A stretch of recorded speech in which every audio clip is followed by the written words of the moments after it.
Hi అండి. Welcome to our channel.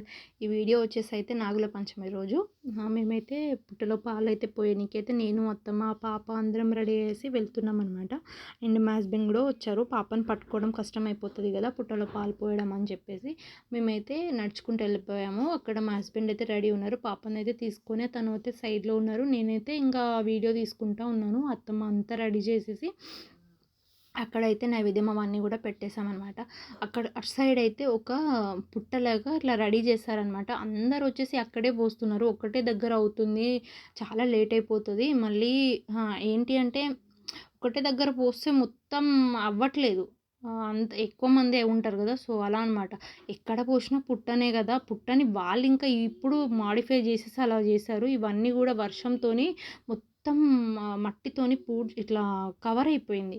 So మేమేం చేసామంటే కొంచెం హోల్ లెక్క చేసేసి అక్కడ ఇట్లా నీళ్లు చల్లేసి రెడీ చేసేసింది అత్తమ్మ. ఎక్కడ పోసినా పుట్టనే కదా, వేరే సైడ్ అయితే ఇంకా ఎందుకు అని చెప్పేసి మళ్ళీ అక్కడికి వెళ్ళినప్పుడు అందులో నుంచి కూడా కొంచెం పోషిస్తే అయిపోతుంది. ఇక్కడ పూజ చేసేసుకుందాము, పుట్టకే కదా పూజ చేయడం అని చెప్పేసి ఇది కూడా పుట్టని అని చెప్పి మేమైతే ఇక్కడైతే స్టార్ట్ చేస్తామన్నమాట. మాతోనే ఇంకా మమ్మల్ని చూసేసి పక్కనున్న వాళ్ళు వీళ్ళందరూ కూడా స్టార్ట్ చేశారు. సో ఇక్కడైతే నైవేద్యాలు అవన్నీ కూడా తీసుకొని అత్తమ్మ అయితే అంతా పసుపు కుంకుమ ఇవన్నీ కూడా రెడీ చేస్తుంది. ఇక్కడ ఏంటి అని అంటే విలేజ్లో ఉన్న వాళ్ళు అందరూ కూడాను ఇక్కడే వచ్చి చేస్తారు. ఇప్పుడు మన సిటీలలో ఎలా ఉంటుంది అని అంటే ఎక్కడైతే విలేజ్ అంటే టెంపుల్స్ దగ్గరలో ఉంటాయో, పుట్ట ఎక్కడైతే దగ్గర ఉంటుందో అక్కడ వెళ్ళి చేస్తారు కదా. అంటే మనకు నచ్చిన దగ్గరికి వెళ్ళి చేసుకోవచ్చు. లేదంటే టెంపుల్స్ ఏ అమ్మవారిని ఇట్లా వెళ్ళాలి అనుకుంటే ఈసారి ఈ టెంపుల్కి వెళ్దాం అనుకుంటారో అట్లా వెళ్ళి చేస్తారు. కానీ ఇక్కడ విలేజ్లో కొంచెం దూరంలో ఒక 1/2 కిలోమీటర్ అలా ఉంటుంది. అంత దూరంలో అంత పోచమ్మ పండుగ చేసుకుంటారు కదా, ఊర పండుగ. అక్కడ విగ్రహాలు ఉంటాయి అమ్మవారివి. సో అక్కడే ఈ పుట్ట అనేది ఉంది. సో ఈ విలేజ్ అందరూ కూడాను అక్కడే వెళ్ళేసి చేస్తారనమాట. చూస్తున్నారు కదా, ఇలా వస్త్రాలతోని ఇవన్నీ కూడా రెడీ చేస్తున్నారు. అండ్ ఇక్కడ రెడ్ కలర్ ఇవన్నీ బౌండరీ లెక్క ఉంది కదా, అది ఈసారియే చేసిరంట వాళ్ళు. ఈసారి కొత్తగా చేసిర్రు. సో ఇప్పుడు నాగుల పంచమి వచ్చే ముందు అంతా కూడా రెడీ చేశారనంట. ఇంతకుముందు అలా లేకుండే అంట. సో మేమైతే ఇవన్నీ కూడా రెడీ చేసేస్తున్నాము. విలేజ్ వాళ్ళు అందరూ కూడా అక్కడే వచ్చేసి చేస్తున్నారు అని అంటే అంత మంచి అనిపించింది. అంటే ఇప్పుడు మన సిటీలలో ఇక్కడ దగ్గర ఉంటే అలా చేస్తాం కదా, సో ఇక్కడ అలా కాదు, ఒకటే దగ్గర అందరూ కూడా చేసేది. అండ్ ఇంకోటి ఏంటంటే విలేజ్కి లేదంటే మన కల్చర్కి తగ్గట్టు మనకు తెలిసినట్టు మనం పూజించుకుంటాము. ఏ దేవుళ్ళకైనా సరే, ఎలా అయినా సరే పండగలకి ఒకరికి డిఫరెన్స్ అయితే ఉంటుంది ఇంకొకరికి.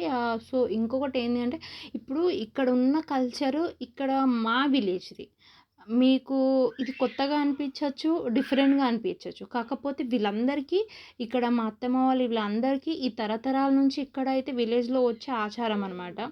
సో ఇదేంటి అదేంటి అని మీకు క్వశ్చన్స్ ఉండొచ్చు. కాకపోతే వీళ్ళు ఎప్పటి నుంచి అయితే చేసుకొస్తున్నారో అది ఒక ఆచారంతోనే వాళ్ళు చేస్తున్నారు. సో ఇది ఏం డిఫరెంట్గా కాదు, వాళ్ళు చేసేది వాళ్ళు చేస్తూ ఉన్నారు. ఇక్కడైతే నేను ప్రసాదాలు అయితే అమ్మవారికి ఇంకా అక్కడ పుట్ట దగ్గర అయితే పెట్టాను. చలిమిడి, ఇంకా తెల్ల నువ్వులు, బెల్లం, ఇంకనేమో సేమియా పాయసం అయితే చేశాను. సో ఒక్కొక్కరు ఒక్కొక్క రకమైన పాయసాలు చేస్తారు. కాకపోతే నాగుల పంచమి రోజు ఇష్టంగా పెట్టేది ఏంటి అంటే తెల్ల నువ్వులు, బెల్లం, అట్లీస్ట్ బెల్లం అన్నా పెట్టాలి, బెల్లంతో ఉండాలి అని చెప్పేసి ఇష్టం అని చెప్పేసి. నాకు ఇష్టం కాదు. అక్కడ ఏ రోజైతే పుట్ట దగ్గర పాలు పోస్తామో ఆ రోజు మనం అలా చెయ్యాలి అని చెప్పేసి ఉంటుంది. సో అందుకని చెప్పేసి నేను నువ్వులు, బెల్లం అది కొంచెం అలా లడ్డులాగా చేసేసి అక్కడ పెట్టాను. అండ్ చలిమిడి తెలుసు కదా, సో మనం బియ్యం పిండి ఇట్లా చేస్తాము. సో ఆ చలిమిడి అండ్ సేమియా పాయసం అయితే చేశాను. ఆ 3 ఇంకా ఒక 5 రకాలు అయ్యేటట్టు అయితే సెట్ చేసి నేనైతే ప్రసాదం అయితే పెట్టేశాము.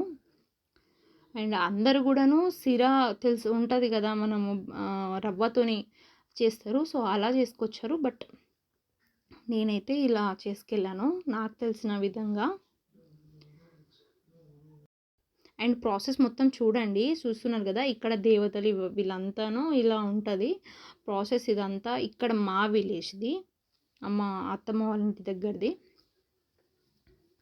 అండ్ ఇంకోటి ఏంది అంటే మనం ఈ నాగుల పంచమి రోజు పుట్టలో పాలు పోసి ఆయన నాగదేవతలకు కొలిచేవాళ్ళు ఎలా అంటే ఎందుకు పర్టికులర్గా అంటే పిల్లలు పుట్టని వాళ్ళు, ఏదైనా దోషాలు ఉన్న వాళ్ళు, నాగదోషం ఉన్న వాళ్ళు కానీ, లేదంటే ఇలా వాళ్ళ ఆహ్, ఇంటి దేవతలు అలా ఉంటారు కదా! సో, వాళ్ళు ఇలా ఎక్కువ కొలుచుకొని చేస్తారు.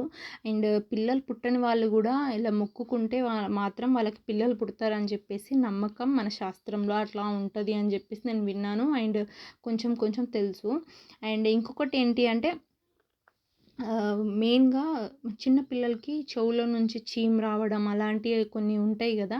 సో, ఇట్లా పంచమి రోజు ఇలాంటి పూజలు గానీ, ఇలా మళ్ళీ ఇవన్నీ కొలుచుకుంటే అలాంటివి పోతాయని జెప్పేసి నమ్ముతారు. సో, ఇదనమాట. చూస్తున్నారు కదా! ఇదంతా గూడాను మా ప్రాసెస్. ఇదంతా చేస్తా ఉంది అత్తయ్య. నేను గూడా వ్లాగ్ చేస్తున్నా. ఇటు సైడు అవన్నీ కవర్ చేసుకుంటాను. అన్నీ నైవేద్యాలు పెట్టుకుంటా, మొక్కుకుంటా, అన్నీ అలా చేసుకుంటా ఉన్నాననమాట. సో, ఇక్కడ నాకు తెలిసింది నేను చెప్పాననమాట. ఒక్కొక్కరు ఒక్కొక్క విధంగా నమ్ముతారు. పిల్లలు పుట్టకపోతే మళ్ళీ చిన్న పిల్లలకి ఇట్లా చీము రావడము, కొంచెం గడ్డలవ్వడము అలాంటివి ఉంటాయి గదా! సో, అలాంటి ఉన్నవాళ్ళు ఇలా మొక్కుకుంటే అవన్నీ గూడా నెరవేరుతాయి. అంటే ఎళ్ళిపోతాయి. పిల్లలకి ఎలాంటి ప్రాబ్లమ్ రాదు. దోషాలేమన్నా ఉన్నా ఎళ్ళిపోతాయి అని జెప్పేసి అంటారనమాట. ఇక్కడ చూస్తున్నారు గదా! పాప మంచిగా మేమైతే యాక్టివ్‌గా ఉండి అక్కడ ఉంటది అనుకున్నాం. కాకపోతే పాప పడుకుంది. అండ్ మా విలేజ్‌లో ఏంటి అంటే పంచమి రోజు అందరూ కూడాను ఇక్కడ చుట్టుపక్కల ఉన్న వాళ్ళు ఆవు పాలు ఫ్రీగా ఇస్తారండి. ఆవు పాలే అక్కడ నైవేద్యంలో కంపల్సరీ ఎయ్యాలి. అండ్ ఇంకొకటి ఏందంటే నాగుల పంచమి రోజు పుట్టలో పాలు పోసిన దగ్గర కొంచెం ఉంచేసి పాలు, ఆ పాలతోనే ఇంట్లో ఉన్న మగవాళ్ళకి కళ్ళు కడుగుతారు మంచిది అని చెప్పేసి. దీనికి కూడా ఒక రీజన్ ఉంది. బట్ పర్టిక్యులర్‌గా నాకు తెలీదు కాబట్టి నేను మెన్షన్ చేయట్లేదు. అండ్ ఇంకొకటి ఏంటి అంటే ఇక్కడ మనము అక్కడ జొన్న పేలాలు ఉంటాయి కదా! జొన్న పేలాలు అక్కడ కొంచెం దేవుడి దగ్గర ఏసేసి, అందులో నుంచే కొన్ని తీసుకొని మనం ఇంటి దాకా కూడా చల్లుకుంటా వస్తారు. సో, ఇది కంప్లీట్ ప్రాసెస్ ఇలా జరిగిందనమాట. పాప మేమిక్కడ విలేజ్ ఇటు సైడ్ అంటే హైదరాబాద్ నుంచి వచ్చిన తర్వాత ఇవన్నీ గూడాను ఆమెకి కలిసి వచ్చినాయి. అన్నీ ప్రతి ఒక్క అంటే పండగలు గూడా మంచిగా అవుతున్నాయి పాపకైతే. ఆమెకన్నీ గుర్తింపుగా అన్నీ గూడా మంచిగా ఉండిపోతున్నాయనమాట.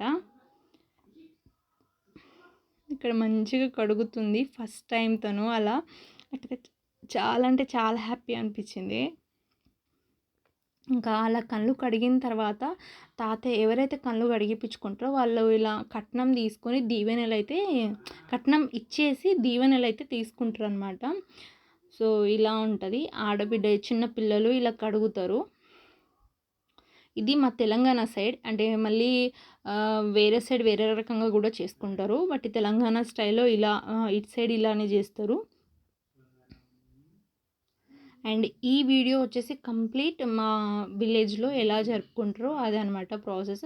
అండ్ కొందరైతే ఎలా అంటే బట్టలు ఉంటాయి కదా! కొత్త బట్టలు కూడా దేవుడి దగ్గర ఇట్లా పెట్టేసి మొక్కుతారు. ఎక్కిస్తారనమాట పంచమి రోజు. మళ్ళీ అది వేరే డేస్ ఎప్పుడైనా కట్టుకోవచ్చు. కాకపోతే కొత్త బట్టలు మాత్రం కంపల్సరీ పుట్ట దగ్గర ఎక్కిస్తారు. అది తరతరాలుగా వచ్చిన ఆచారం లెక్క ఉంటది. కాకపోతే మేమైతే అలా ఏం లేదు. కాకపోతే కంపల్సరీ కొత్త బట్టలైతే వేసుకుంటాము ఆ రోజు. కొత్త బట్టలు కంపల్సరీ వేసుకొని పుట్ట దగ్గరికెళ్ళేసి పాలు అలా అన్నీ పోసేసి అలా చేస్తారు.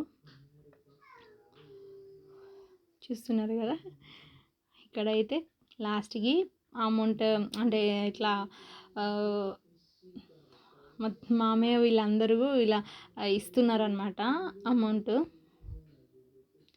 కట్నం ఇచ్చిన తర్వాత కట్నం పైసల్ని నోట్లో పెట్టుకుంటా ఆడుతూ ఉంది పాప.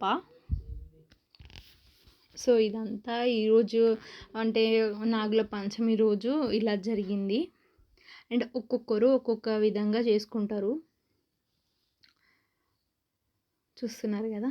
పాప యాక్టివ్‌గా ఉంటే పాపతోని గూడా మేము పుట్టలో పాలు పోపిద్దాం అని అనుకున్నానండి. కాకపోతే పాప అక్కడికెళ్ళేసరికి అన్ని చెట్లుండి చల్లగా గాలొచ్చేసరికి తను పడుకుంది. ఇగ నేనేం డిస్టర్బ్ చేయలే. ఇంటికి తీసుకొనొచ్చేసాను.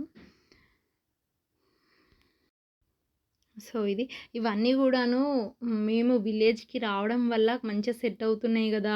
మంచిగా అనిపిస్తుంది. అలా నేను ఎప్పుడు డిసప్పాయింట్ అవుతా ఉన్నాననమాట. జాబ్ కొంచెం అంటే గ్యాప్ ఇచ్చేసాను ఇలా అని చెప్పేసి. బట్ ఇలాంటి ఏదన్నా మూమెంట్ వచ్చినప్పుడు మాత్రం హమ్మయ్య! పాపకైతే మంచిగా అన్నీ అవుతున్నాయి మెమరబుల్‌గా అని చెప్పేసి అయితే కొంచెం అనిపిస్తది. సో, అది ఒక సైడ్ ఉంటది. అండ్ ఇంకో సైడ్ ఏమో జాబ్‌ది. అయ్యో! ఇలా ఖాళీగున్నా ఏంటిది అని జెప్పేసి అనిపిస్తది. అంటే నేను డిగ్రీ అయిన తర్వాత గూడాను నేనసలు నా స్టడీ అయిపోయిన తర్వాత 1 ఇయర్ గూడా నేను ఖాళీగా లేను. సో, అందుకని అలా అనిపిస్తది.